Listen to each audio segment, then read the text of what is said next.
Greetings and salutations, scholars. Welcome back to Scholars with a capital S. Today, we have a very special guest, distinguished Professor Libby Tucker. Thank you so much for coming on today and taking the time to talk with us. Would you mind just briefly introducing yourself to the audience listening? Sure, and thank you so much, Rachel, for asking me to be on the Scholars Podcast. I feel very honored. My name's Libby Tucker. I teach in the English department. I've been here since 1977, which is quite a long time, and I've been collegiate professor in several residential areas, so that's been a joyful part of my work here. So one of the main reasons I decided to ask you to come on specifically this week is because Halloween is coming up, which is one of my favorite holidays, and you teach one of our most popular topics courses, which is Ghosts in American Culture. And so I want to just ask you a question. Why do you think ghosts are so prevalent across different cultures of the world? It seems to almost be a universal human experience to kind of think about ghosts. That's a great question to ask. Yeah. And I would say that perception of death while living one's life is a cultural universal. No matter where we live or how we're brought up, we're aware that there is this boundary between life and death. And so folklore of the supernatural probes that boundary. It gives us a chance to think about it and hear stories people may have experienced. It may be personal experience, it may be something they've heard somebody else talking about, but we all have this in common, that we have to deal with the sadness and loss involved in death. And folklore of the supernatural helps us to come to terms with that a little more easily. Very interesting. And so specifically when thinking about folklore of the supernatural within the United States, I think that's what your class kind of focuses on and probably some of your research. What do you take away from that? What is unique in the way that Americans kind of conceptualize ghosts? That's another very good question. And there's some variety in the ways that Americans perceive ghosts because we have different cultural groups that have come to this country and settled in. A lot of the dominant folklore that we find here has come from the early colonists, a lot from England in particular and other parts of Europe, but there are also many important stories that come from Hispanic people in South America as well as in Hispanic countries in Europe, and from African people and Asian people. So there are many diverse ghost stories. An example of a Hispanic ghost story that's meaningful to a lot of people is the story of La Llorona, the story of the poor mother who has lost her little children, and so she's crying for them, often by the river, and just begging to get her poor children back. Very interesting.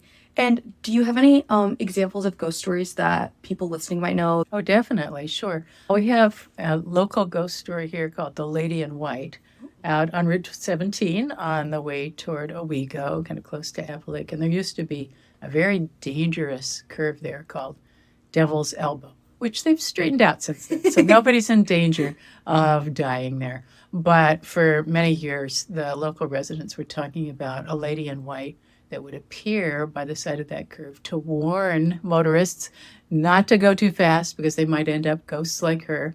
And they'd said that maybe she was a young woman who had died in a traffic accident. Maybe she died in a horse and buggy accident. Interesting. Maybe she was taken to prom and died on the way back and so appears every year. So people tell that story seriously, but teenagers do pranks about it sometimes.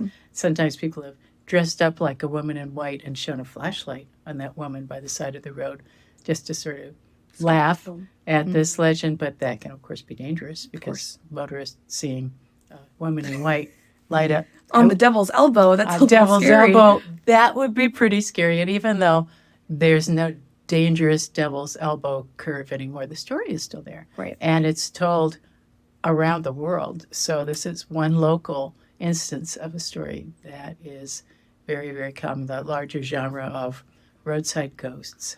Oh, wow, that's very interesting. And we have a couple of ghost stories I think you know about on campus, potentially. Oh, many of them. Yes. I'm not sure if I'm remembering incorrectly. Is there something to do with the library? basement? Oh, sure. There are stories about the library. Yeah. Not so much its basement, though. I've heard many stories of people talking about getting lost. Getting lost. I'm under the sure library. that's just scary in and of itself. I heard that just when I first arrived here, and one student told me very seriously that a couple of students had gotten lost under the library in the basement corridors, and they only survived for a couple of weeks by eating stale candy out of a vending machine that was down there. And then finally, they made their way out. Yeah, but oh, sure, there are many stories about buildings, ghosts in buildings on campus. The library doesn't have quite as many as the residence halls do. Interesting. Because in the residence halls, students are living their lives. They're talking with friends, sleeping, talking to parents, just living their lives. And you go to the library to study, so your presence there is a little bit more limited. But I've collected, for example, some very poignant ghost stories. But somebody who's sleeping at a table in Bartle Library, and when a visitor to the library pokes that student, says, get up, they just vanish because they're not alive anymore. This is the ghost of a student who OD'd on Oxycontin years before and died there, and appears as a ghost sleeping at the table to warn people not to take drugs and then do that the way he unfortunately did. So many of these stories are warnings. They're fun to hear because they're spooky and different, but they're also serious because they're helping people understand that you need to be careful as you make your way through college and not get into any extreme situations such as drinking too much alcohol or trying drugs that might be dangerous. It's very important not to do anything that will put you in the ghostly realm because you want to have a nice long life in this world, this realm, before going on there. Yeah. That's actually very interesting because I think this kind of connects to the next question I wanted to ask you, which was about not just even specifically ghosts, but supernatural folklore in general. And once again, these kinds of stories exist across cultures. And so you said sometimes they serve as warnings, right? So what purpose have you found that supernatural folklore serves in communities across cultures? I'll start there. Sure. Yeah. Okay. Trying to make a statement that would apply to all the cultures is a little challenging, but I think I can do it. I think that the stories and the associated customs and beliefs about people who have gone over to the land of death, no matter what the culture, they help people deal with the sadness and difficulty of losing people that they care about. It's just a way to show that it's possible to visualize them still present. And many of these ghost stories, the ghosts are still pursuing what they cared most about in life. So they might still be in a favorite place, for example, or helping guard a treasure, or helping, like the story of the lady in white, helping people to avoid a dangerous curve on a road. So these stories are very purposeful, and that's pretty common across cultures, that ghosts are there for a reason. They help us try to deal with the reality of death, but also help us learn things that will help us lead our lives better. Do you have any interest in stories about supernatural creatures outside of ghosts? So let's say if we're thinking very popularly, like zombies are a form of the undead, or vampires. Do you have any interest in that and any take on what the purpose of their existence might be? Oh, sure. Cryptids, as many people call them. Those are wonderful stories. And every year I go to a meeting of the International Society for Contemporary Legend Research. It meets alternately in this country and Europe. And last year there were many papers about fantastic creatures, including the chupacabra in Texas and in Central and South America, which is this sort of strange combination of parts of different animals, but it's mostly like a lizard. And so it's a kind of warning as well to people to be careful. But, it's exciting to think about there being amazing, semi-understood creatures out in a realm far from us, or maybe right around the corner. In our nature preserve, for example, for years, people have been talking about perceiving a male figure that's about between 6 and 8 feet tall. And it's very dark. It looks like a shadow. And if you get close to it at night, you'll feel repelled, you'll feel pushed back because this is a figure that does not want you to come anywhere near it. It's very interesting. Yeah, I think so. And I haven't heard personal experience stories of it told this year, but I think the pandemic kind of slowed that down. But people are going Sure. back into, but a couple of years ago I was hearing it, mainly from freshmen who really wanted to be out in the woods, seeing what they could learn out there. And of course, this gigantic shadow figure is pretty interesting. The Haudenosaunee people have stories about a giant they call High Hat, who's a very tall male figure who roams the woods at night and who is looking for children to take away. And so that's one more warning story, and it's a kind of predecessor that needs to be recognized, I think, for these experience stories of the very tall shadow man that the Haudenosaunee were on this land first. Yes. And they're still on this land. And we need to recognize the importance of their stories, their traditions. Yes, I've noticed recently that a lot of old Native stories have been coming into a lot of pop culture. There are some horror video games that have been made using old Native American legends. And considering that, I guess, appropriation through pop culture, I think with the creation of the internet and social media, there's been a lot more diffusion of stories across the world. And is that something that you've noticed or picked up on? Yeah. Or even seen like through your classes that as time has gone on, students know a lot more stories or different cryptids than before? Oh, yeah. That you're absolutely right that with the instant availability of information on the internet and the speed of sharing stories, it's so easy to spread this information and to spread it across culture areas. It used to be that people would share stories more in their own village or among their own families and friends.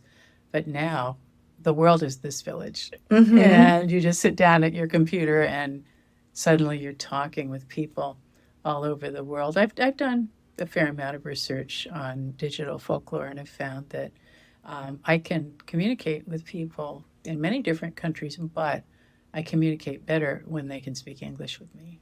Of course. Except for the translator. You can use that to get an approximation if they write in a different language. But yes, definitely information is spreading very, very fast. And we see this in a number of social situations where people are worried about what is going to happen. The current election, for example, there's a lot of anxiety, I think, on both sides, both political parties, on what will happen. And in my not supernatural class, Contemporary Legends, we're talking about the ways that rumors arise and become fully developed stories and then are shared both in person and on the internet and in the mass media. It all goes very quickly. Yes, I feel like it's just human nature. Like you pick up something, anything that's interesting, even if it applies to real life, right? Like, oh yeah, some kind of conspiracy or political rumor. As long as it's interesting, it's really easy to pass that information along. Exactly. And I think that applies exactly the same way with supernatural folklore. It's just,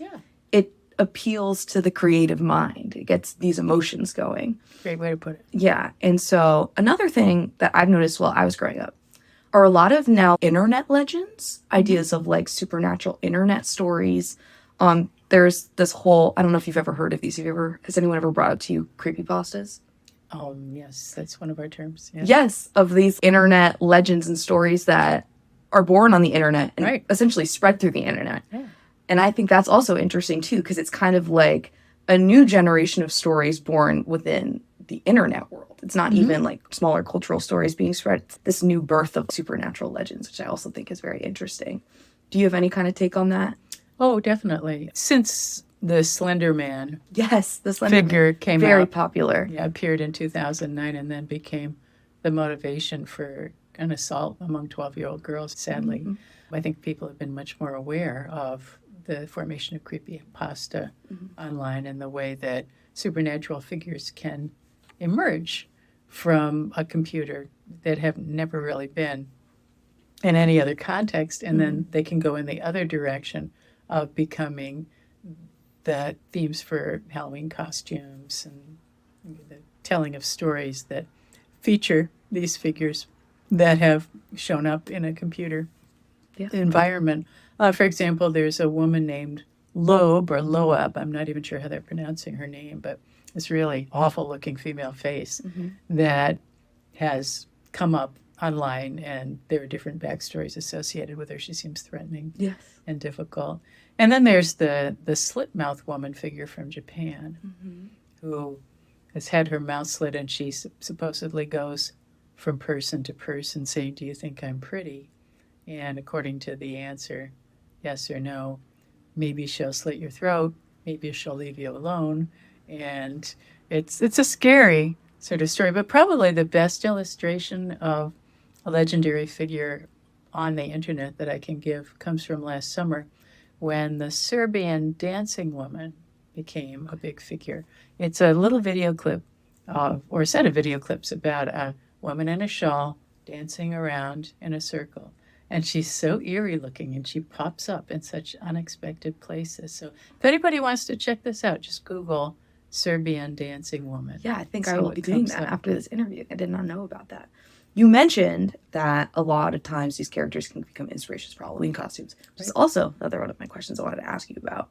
So I was wondering, do you see Halloween in a way? Obviously, I'm pretty sure it has like pagan roots as a holiday in general, but do you see it now? It's as an extension of a lot of supernatural folklore, and it's interesting to see how individuals going about their day who don't really have an interest in those things will adopt these characters. And I was wondering, what's your perspective on Halloween and Halloween costumes in relation to that? Sure. Halloween costumes are important to many people, from very small children like my little granddaughters to young adults, older adults, just having one day a year when it's encouraged to dress up, to express one of your fantasies, maybe one of your hopes, but particularly one of your fears.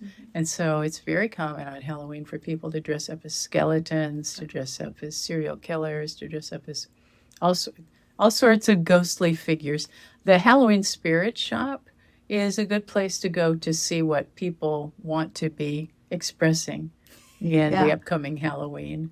I've gone there sometimes. They have incredibly elaborate costumes, and a lot of it is very dark. Yes. About death and murder. And I used to be terrified as a child to go into, I've always loved Halloween, but going into the stores because they have all the decorations as well. Yes. Because not only do people decorate themselves, they decorate their homes, they make haunted houses. Even my father used to dress up with like a pumpkin mask that he carved himself, and he just would scare children coming to trick or treat. Yeah. So I think it's interesting that we have a holiday where it's like a creative outlet, but also it's a lot of times it's meant to scare people. It is. Yes. It kind of lets adults be like camp counselors. Yeah. Even with their own kids. It's the one day of the year where it's approved for adults to scare kids, which can be kind of fun. I don't really do that myself, but I understand the impetus just to do something that's a little scary, just in honor of this holiday, the Day of the Dead, when things are different. The line between life and death is supposed to be thinner. And so you can play with some of these fantasies or figures that have been somewhere in your consciousness. You can express anxieties as well. And one thing I'll be interested to see with Halloween coming up so close to the election, just a few days ahead, is whether any political themes arise. I see that often. Usually every election cycle, if you go into Spirit Halloween, for example, you'll see the political masks of like, wear your Donald Trump mask, wear your Hillary Clinton, which is the one I really remember there being a lot of costumes for those two in their election cycle. And so sometimes people will just play as political figures. But I am curious to see what other kind of political things arise from that. But yeah, definitely. I was also just curious, what are your personal favorite ghost stories? Oh, I have so many of them that it's a little hard. Maybe I should talk about a personal favorite campus ghost story for this campus. That would help narrow it down. But thank you for asking me about that. Because I was a collegiate professor for quite a number of years, I had the privilege and fun of hearing the stories that students told. And when I was up at the apartment communities in the early OOs, I heard a story about a ghostly gardener that I liked a lot. Students were saying that there used to be a gardener who worked at Susquehanna years ago, and he loved the students and he loved to talk with them, and he would spend all his time planting flowers and maybe bringing in a few flowers as a gift to the RA on duty and just doing things to make their lives a little happier and more pleasant. And then he went into the Brandywine Coffee House, and his heart wasn't doing well, and sadly he passed away.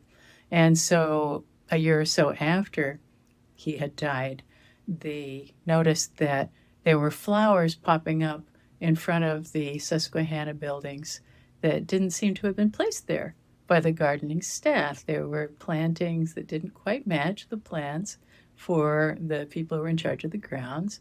And then one night there was an RA who was on duty who got a delivery, a little bouquet of flowers, and nobody admitted to sending it. And so they thought this might have been the ghostly gardener. His name was John, and this was a real person. He really loved Binghamton University and its students.